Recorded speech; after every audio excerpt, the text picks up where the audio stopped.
विनोद की कथा पूज्य पिताजी अपनी कथाओं में सुनाया करते हैं। एक सेठ जी थे, बड़े लोभी, 1 रुपया खर्च नहीं करते थे। और जब कभी भी त्योहार आते थे तो अपनी पत्नी बच्चों को मायके भेज देते थे उनके, ताकि खर्चा ससुर जी का हो, मुझे ना करना पड़ जाए। और तो और जब बच्चों की छुट्टियां होती तो भी बच्चों को ही पता था कि अब क्या आ रही है, दीपावली आ रही है, तो पिताजी नाना जी के यहाँ जाना होगा। बोले हाँ बेटा, और तो वहीं तो जाना है, खर्चा उन्हीं का ही होगा, पटाखे वटाखे हम तो लाएंगे नहीं। होली आ रही है, पिताजी नाना जी के यहाँ जाना। बोले हाँ बेटा वहीं जाओ। ऐसी स्थिति उनके, इतने लोभी। उनका एक मुनीम था, पैसे की कोई कमी नहीं, लेकिन खर्चा 1 रुपया नहीं करते थे। उनका एक मुनीम था जो उनका पूरा लेखा जोखा रखता था, और महीने में कितना खर्चा हुआ वो बताता था। वो बोल देता था कि इस महीने में 1500 रुपये खर्च हो गए। तो फिर मुनीम का सेठ जी कहते थे कि मैं तेरी तनख्वाह तुझे तब दूंगा जब तू अगले महीने में 1400 पे लेके आए, 100 रुपये और कम कर खर्चे में। इतने लोभी, 1 रुपया खर्च नहीं, धर्म के नाम पे तो बिल्कुल करते ही नहीं थे। एक दिन शरद पूर्णिमा थी, बच्चे सब नाना के यहाँ गए हुए थे। तो मुनीम जी सेठ जी से बोले, सेठ जी आज घर में हम और आप हैं, रोज घिया तोरई बनती है, छिलका वाली दाल बनती है, खा खा के थोड़ा मन भर गया है, आपकी आज्ञा हो तो आज कुछ बढ़िया बना लें। और पिछले महीने के हिसाब से खर्चा भी आपका 1200 पे आ गया है, 300 रुपया फायदे में चल रहे हो आप, कुछ बढ़िया बना लेते हैं। और क्या बनाओगे? बोले खीर बनाते हैं आज। बोले ठीक है बनाओ, तैयारी करो। अब तुम्हारा आज खीर बनाई गई। खीर में बढ़िया चावल डाले, बढ़िया दूध मंगा करके बढ़िया डाला, केसर वो युक्त करके बहुत सुंदर खीर बनाई। सेठ जी को ये था कि वाह इतनी प्यारी खीर बनी है, कैसे भी करके ऐसा कुछ प्रयोजन बने कि ये इसको नहीं मिले खाने को। पैसा मेरा, मेहनत मेरी, तो फिर ये क्यों खाए, मुझे ही मिलनी चाहिए पूरी।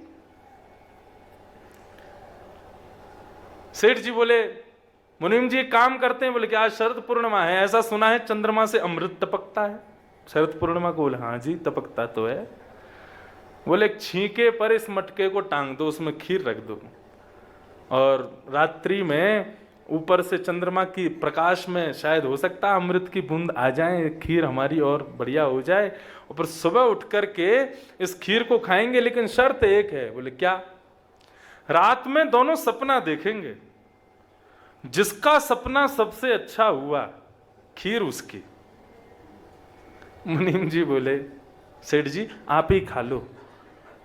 मैं क्या, मुझे सपने अपने नहीं आते। वो नहीं नहीं नहीं, बिल्कुल नियम तो नियम है, उसी हिसाब से खाएंगे। सपना देखना पड़ेगा रात में अच्छा वाला, जिसका अच्छा सपना होगा वो सवेरे खीर खाएगा। मुनीम जी बोले प्रभु क्यों जिद कर रहे हो, मैं कुछ और देख लूंगा, मैं तो, मुझे जरूरत भी नहीं, आप खा लो पूरी। बोले देखो मैं ना बहुत नियम का पक्का हूं, हिसाब से दूंगा तुमको, तुम्हारा सपना अच्छा हो तुमको मिलेगी, लेकिन मेरी हुई तो मेरे को मिलेगी। मुनीम जी बोले ठीक है, तो फिर रात में यही होने दो। रात में सेठ जी सो गए, मुनीम भी अपने कमरे में चला गया। मुनीम ने रात में सोचा, बोले खीर तो मिलनी नहीं है सवेरे, क्योंकि सेठ जी इतना ऊंचा सपना देख के आएंगे जो मेरी सोच से भी परे हो, खीर तो मिलनी नहीं है, तो क्या करें? तो बोले अब जो होगा सो सवेरे देखेंगे, खीर खा जाओ रात में। और मुनीम उठ करके गया, छींके से खीर उतारी, पूरी खीर खा गया। और खीर खा करके बिल्कुल चाट करके एक बूंद नहीं छोड़ी, उसको बर्तन को धो धा के बिल्कुल एक दाना उसमें ना रह जाए, और यथावत जहां टंगा था वहीं रख करके मुनीम सो गया। अब सुबह जो होगा सो देखा जाएगा। प्रातःकाल सुबह हुई, स्नान करके दोनों बैठ गए। छींके पे अभी खीर टंगी है ऊपर। मुनीम जी बोले, सेठ जी बोले आओ मुनीम जी बताओ सपना देखा रात में। बोले अरे सेठ जी मैं क्या बताऊं, मैं तो बहुत बुरा सपना देखा। बोले मेरा बहुत अच्छा था। बोले आपने क्या देखा? बोले रात्रि में इंद्र आया था, स्वर्ग का स्वामी, देवताओं के साथ। बोले अच्छा। मेरे से बोला कि मैं तुम्हारे संपूर्ण जीवन के नियमों से बड़ा प्रसन्न हूं, तुम बड़े कट्टरवाद हो अपने नियमों के प्रति, धन की बड़ी रक्षा करते हो, सबसे इंद्र बड़े प्रसन्न हो गए। बोले अच्छा। बोले फिर? बोले फिर क्या, इंद्र ने एक मखमली वो आया था विमान, उसको स्पर्श करने पर भी ऐसा अनुभव हो रहा था मानो कितना कितना कितना सुखद स्पर्श है इसका। उसमें बैठा करके अप्सराएं चमर डुरा रही थीं और इंद्र आदि सब देवता जो है मृदंग आदि बजा करके मेरा मुखोल्लास कर रहे थे। बोले अच्छा। बोले फिर मैं गया, स्वर्ग में गया, स्वर्ग में मेरी पुष्पों से स्वागत किया गया, अप्सराएं नृत्य कर रही थी, सुंदर सुंदर वाद्य बजाए जा रहे थे, ऐसी सुंदर पवन वहां बह रही थी। फिर क्या हुआ? बोले फिर इंद्र ने मुझको अपनी गोद में बिठाया और स्वर्ग का एक दिन का मुझे राजा बना दिया। बोले फिर क्या, मैं राजशाही जीवन जी रहा था, स्वर्ग का राजपाट सब देख रहा था, इतने में ही दिन हो गया और मेरी नींद खुल गई। मुनीम जी बोले महाराज इससे बड़ा सपना कोई हो सकता है? आपका बहुत सुंदर सपना है। सेठ जी बोले मुनीम तुम सुनाओ, तुमने क्या देखा? बोले मेरा सपना बहुत बुरा था भगवान, पूछो ही मत। बोले नहीं बताना तो तुमको पड़ेगा, क्या देखा जल्दी बताओ। मुनीम जी बोले मेरी रात में सपने में यमराज आए थे। अच्छा, गदा लेके आए थे। बोले और साथ में उनके 2 पार्षद भी आए थे, बड़े काले काले कुरूप, मेरे को देख करके बड़े गिड़गिड़ा रहे थे। बोले फिर क्या हुआ? बोले फिर क्या, यमराज ने मेरे पास आकर के बोला उठो। मैं उठ करके बैठ गया। बोले कमरे से बाहर आओ। मैं कमरे से बाहर आ गया। कमरे से बाहर ला करके मुझसे बोले छीके से पात्र उतारो। मैंने कहा नहीं इसमें खीर है, रात में अमृत उसमें बोलेगा। तो उनके पार्षदों ने पकड़ लिया, बोले कि तुझे अभी नरक में ढकेल देंगे हम, उतार इसको नीचे। बोले मैंने उसको नीचे उतार लिया। बोले फिर यमराज गदा दिखाने लगा, बोले इसको खा।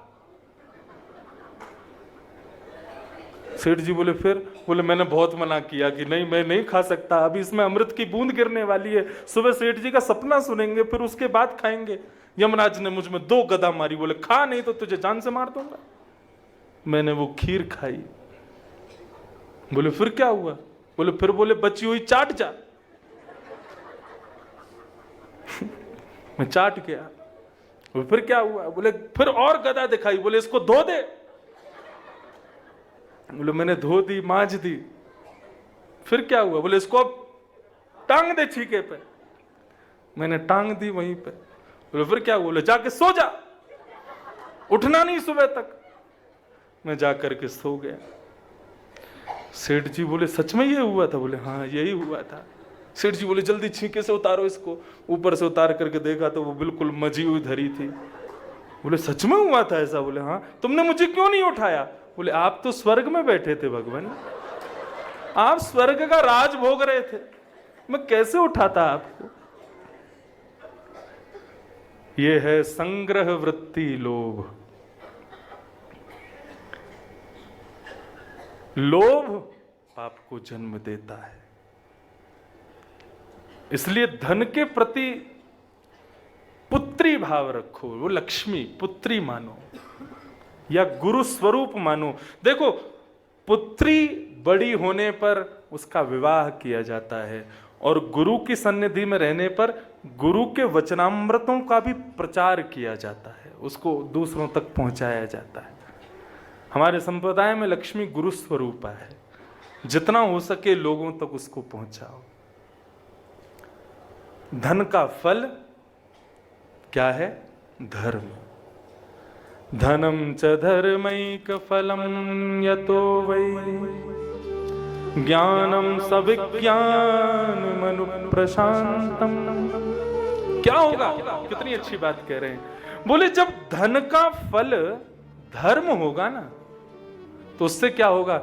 जीवन में शांति आएगी।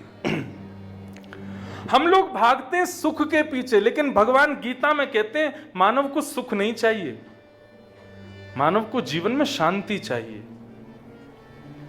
हमें लगता है कि हम सुख के लिए कर्म करें, भगवान कहते हैं सुख नहीं शांति। और शांति किससे मिलेगी? त्यागात शांति अनंतरम। जितना त्यागोगे, जितना स्वयं से दूर रखोगे, उतने ज्यादा शांत रहोगे। किसको? धन को, विषयों को, भोगों को जितना संग रखोगे उतने अशांत रहोगे। तुमको सुख की जरूरत नहीं है। अति सुख भी कई बार हमें कष्ट दे देता है। हमें शांति की आवश्यकता है, और वो शांति किससे मिलेगी? जितना धन का दान करोगे, जितना धन को दूसरों को प्रदान करोगे, उतने जीवन में शांति बनी रहेगी। धन का फल धर्म है, और उससे क्या मिलेगा? बोले शांति प्राप्त होगी। और शांति से क्या होगा? बोले तुम सदा सर्वदा के लिए प्रसन्न रहोगे, प्रसन्न हो जाओगे, भगवत प्रेमी